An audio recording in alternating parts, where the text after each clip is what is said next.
garden friends. Are you wondering about how to build a compost, how to grow compost, and what can go in your compost and what can't? My name's Landon Gilfillan with Pepper and Pine Garden Design, and this morning I'm going to talk to you about how to create a really simple compost system, what you can put in your compost, and what you don't want to put in your compost. Composting can be done no matter where you live, whether you're in a small space like an apartment or you have a large amount of property like we do here in Southwest Michigan. Composting is great because it helps reduce waste. I think all of us are trying to reduce waste for the most part, whether it's recycling your plastics and your glasses and your metals or recycling your food. This is something that I've been doing for a really long time, and so it's sort of just a part of my routine and a habit now, and I love that my kids are a part of it as well. So if it's something that's new to you or you're just trying to figure out the nuances of composting, I'm going to share a few tips that I have that have made composting really easy, and even creating a system like this behind me super simple no matter where you're composting at. First of all, let's talk about what is compost. Compost is basically organic matter that is decomposing. That's a really, really simple definition, but I like to keep things simple. Organic matter, organic is something that has carbon in it. Carbon is found in things that have life, like plants and animals and humans and organisms and bacteria. Things that don't have carbon in it are inorganic materials. Those are things like rocks, iron, gems, stones, and you can correct me if I've missed something. I'm just giving you a basic premise. So organic material is living material. So compost takes this organic material that we'll talk about here in a minute, and bacteria and organisms will start to thrive on that material that you put in a compost, and it'll start to decompose and break down into that black gold that we all want so much in our garden beds. So materials break down in different ways, and there's different organisms that are more prone to one material than another.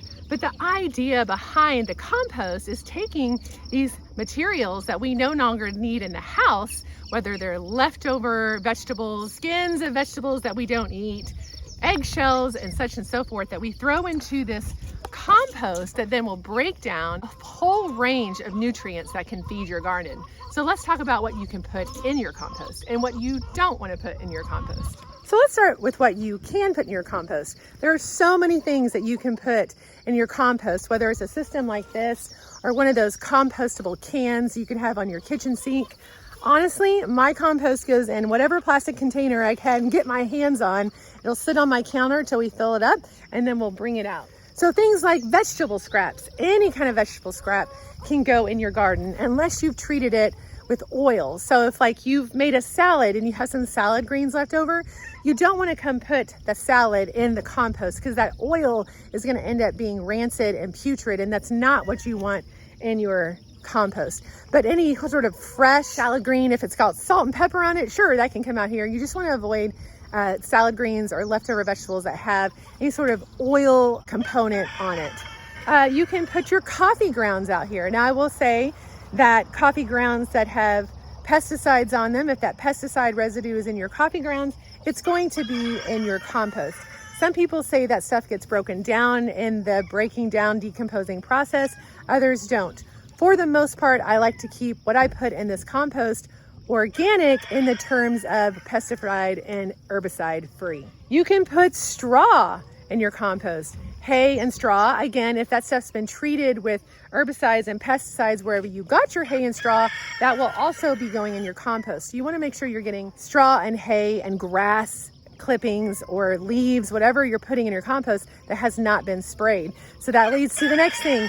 Grass clippings from your yard or your property can go in your compost. Grass is an awesome thing to put in here. That's considered a live compostable material because it's green, it's got lots of nitrogen in it, and it will really help heat up your compost system. But again, if you're spraying your grass with pesticides or herbicides, then that will be going in your compost. So you'll want to consider that when you're taking grass clippings from your yard or someone else's. Leaves, so in the fall, especially when you have that smothering of leaves all over your yard and property, all those leaves, whether they're wet or they're dry and crunchy, put them in your compost. Now, if they're wet, they're considered more of a live or a green compost material. If they're dry and crunchy, they're considered more of a carbon or a brown material. And weeds, you can put weeds in your compost. So when I'm cleaning out my garden, when I'm pulling weeds, I either give them to my chickens because they love them, or I can put them in my compost. If I have plants that have dead leaves that I'm pruning off, I'll put those in my compost, or I'll give them to my chickens. My chickens love the extra green material. Since they do live in a run, they don't have a lot of green left in here anymore. So I do like to give them the greens from my garden. But if you don't have chickens, put all that stuff in your compost. Feathers can go in your compost, whether feathers from your chickens or feathers from around your property. Keep in mind that those things can be dirty and you'll want to wash your hands afterwards, but those things can go in your compost. Now, what about animal manure? Some animal manures can go in your compost and some do not want to go in your compost. So if you have chickens, absolutely clean out their coop and put that stuff in your compost. If you've got ducks, rabbits, cows, goats, any of those quote unquote farm animals, their manures are great to go in your compost, and it's full of nitrogen, so it'll really get that thing heated up and breaking down. You do not, however, want to put cat or dog feces in your compost. Generally, those animals are fed animal products and products from the store that have things in them that you really don't want to have in your compost. They'll get putrid, they'll ferment, and that's really not what you want in your compost. So avoid putting cat and dog manures in your compost.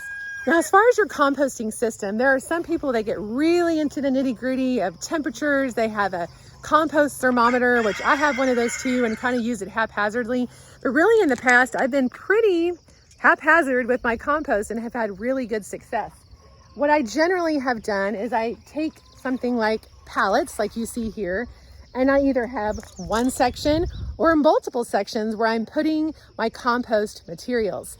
So one year I just had two sections. One was the one where I was putting stuff in it actively, and the other one was the one that was cooking down that I could be taking from as I needed it. In this system, I got this idea from Charles Dowding, where I have three sections, and the section on either side is where I'm actively putting animal manures and compostable materials, and I'm turning that on a fairly regular basis, like once a week or once every 2 weeks.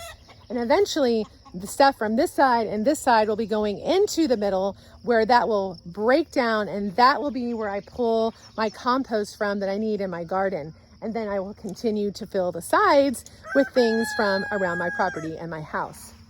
You can have a much smaller model of this with whatever you decide to use. You can find pallets for free almost anywhere, and that's why I like pallets. We have these harnessed with wire and really thick polyurethane rope. So it really took very little to get this thing set up. If you're in a apartment setting, there's all different kinds of compost things out there that you can have in your house that don't smell. Compost generally doesn't smell. It has this kind of earthy dirt smell to it, which I love. If it is smelling really bad, there may be something in there that just needs to be stirred, or probably shouldn't have been put in there in the first place.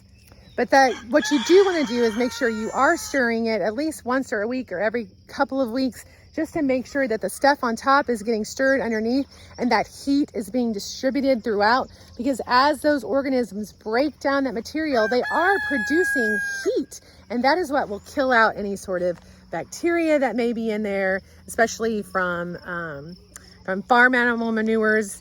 That stuff those diseases can be broken down by that really hot heat, and eventually that heat will start to settle down. And when the temperature comes down, that is when you can move the compost to your garden.